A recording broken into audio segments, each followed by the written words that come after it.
Bailey. I will be presenting to y'all Interpersonal Communication, Chapter 1, Introduction to Human Communication.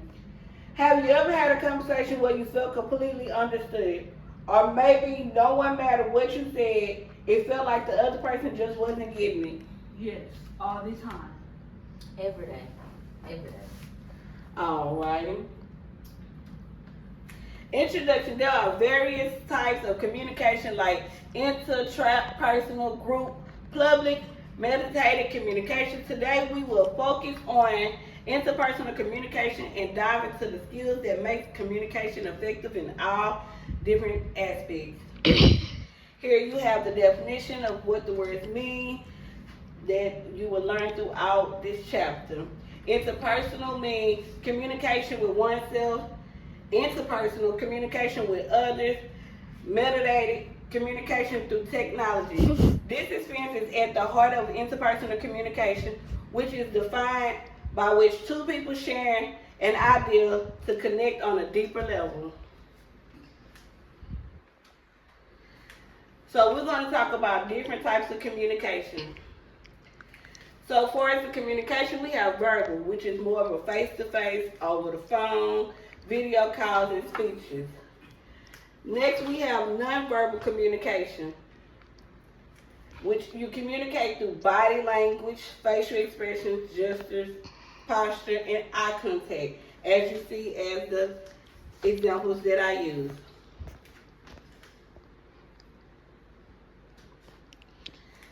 Now we have a visual, is where you have like graph, charts, and videos. Stuff that you can teleport via Zoom or such thing as that nature. Listening is also a type of communication. A lot of people doesn't take it as important as it needs to be. It is a critical part of an effective communication, which involves actively understanding and interpreting messages from others. As you see here, you have two women that are talking. They're engaging in a conversation. Here you have a woman and I'm guessing her significant other. Well, one is listening, one is doing the talking, and here is a mother and her child, which is another form of communication that has to be actively done. Written communication is any form such as an email, a letter, social media. When you make any type of engagement on social media, it is considered a written documentation that people use for clarification. Formal and informal communication. Formal is mostly like business meetings, official emails, casual conversation, and personal interaction. So for business, it's mostly like you'll have a business meeting or you'll get an official email. If you got that type of corporate job, you'll get an email. Casual is like two people meeting out somewhere, normal, just out having fun. And then you have personal where you on an outing or a family gathering. Here I have a summary of all the communication. So verbal is what? Spoken word. Nonverbal. Body language and facial expression. Visual. Charts, pictures, and images. Written. Anything that you write or text. Listening. Actively listening to someone. Formal and informal. Structured and casual. Business and personal. All right, guys, paying attention. That's what I'm talking about. So, analyzing intentional and versus unintentional communication. So, we're going to watch a movie here, a little skit. So, you have to give me your thoughts and tell me what you think it is, intentional or unintentional.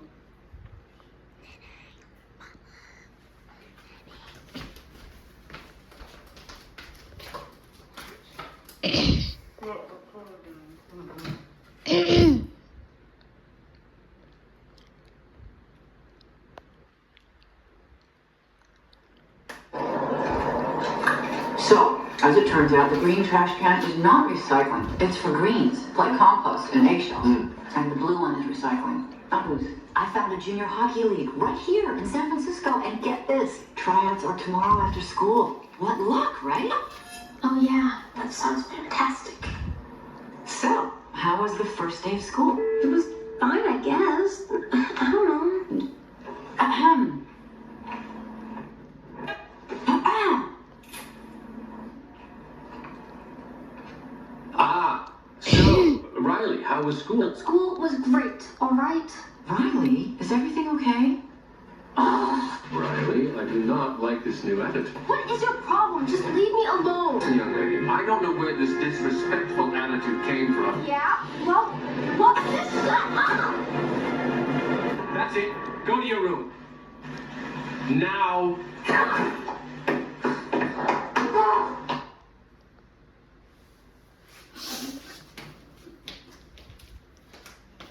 So what was it that Riley was showing in this? Forced to go rogue, hunted from within. This is Call of Duty Black Ops 6. Available now.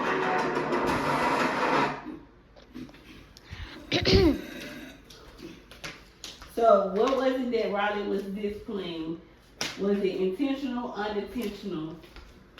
It was unintentional communication because she didn't have control, I think, at the moment. She probably was just frustrated, had a lot going on. She was mad because she lost control. So why do you think it was intentional? She don't control her emotions. She have or she didn't? She doesn't. Okay. So in the skit, Riley showed how unspoken emotion can manifest by using her body language and how people can perceive the wrong message just by your emotion. So mom started one thing, dad started another one. Riley went into a tantrum because they was basing everything off of her emotions and her body language and the way that she carried herself. So one doesn't realize body language and gestures play a lot into communication.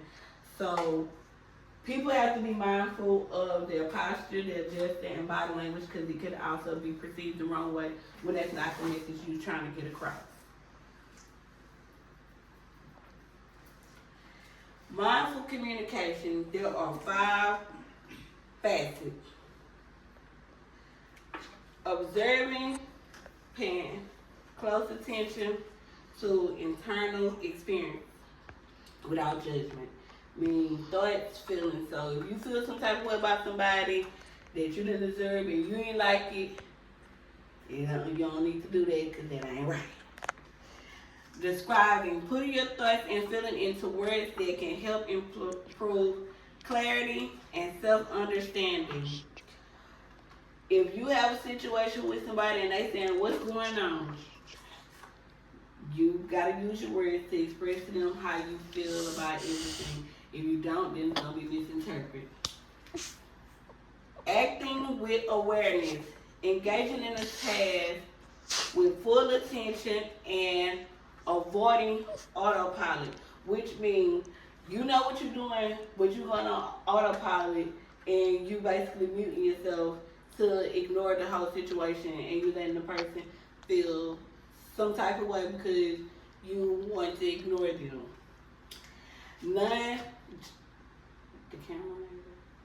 Non-judging, reframing from judging thoughts or emotion. Hold it right. So, if you don't, like they say back in the old time, if you ain't got nothing nice to say, don't say nothing at all. Non-reactivity, observing thoughts and emotion without immediate reaction. Every reaction don't need a response. So sometimes no reaction is a good thing, depending on the situation.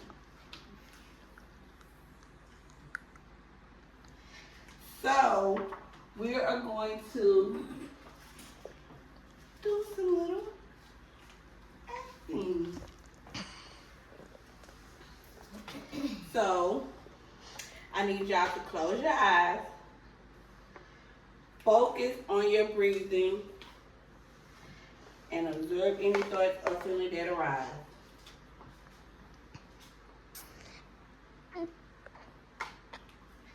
Okay, your minute is up. Can you tell me how you feel? Using facial expression.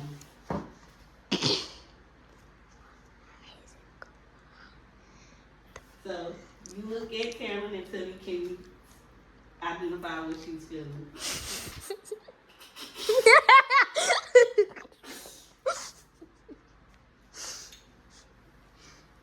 She's feeling laughter. Okay. Carolyn, can you look at Corinne and tell me what she's expressing? Happiness. Alrighty.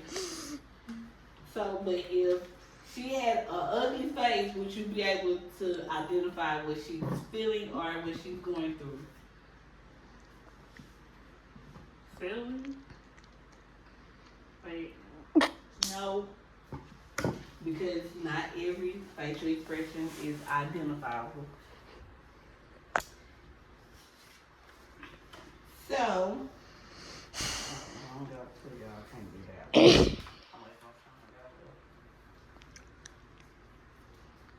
so what I need y'all to do is, I need y'all both to show me that you're happy. How do you show me happiness? She laughs, apparently. Not smiling. But I need you to show without words. Okay. Show me your frustration. That's a muted face. It has to be nonverbal. Now, how do you identify I'm hungry? Just by using your facial expression.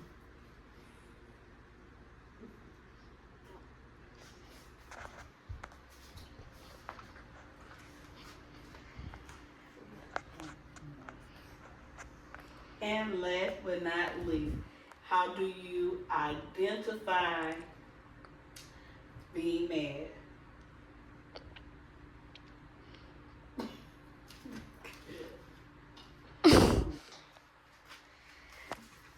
So now that we have went over everything, did a few exercises, I need y'all to tell me in your own words what it is that you have learned and or what you didn't know that you can interpret into your life now. I can interpret that my facial expressions can sometimes need more expression to them.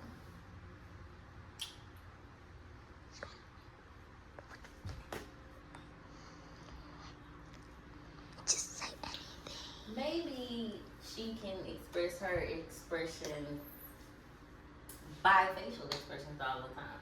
Maybe that's her thing.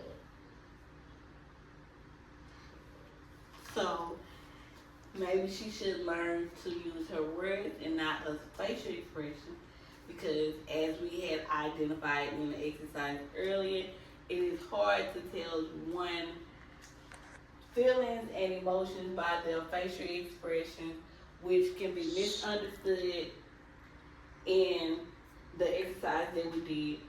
So if y'all can identify each other's facial expression, it will make it hard for someone else to understand.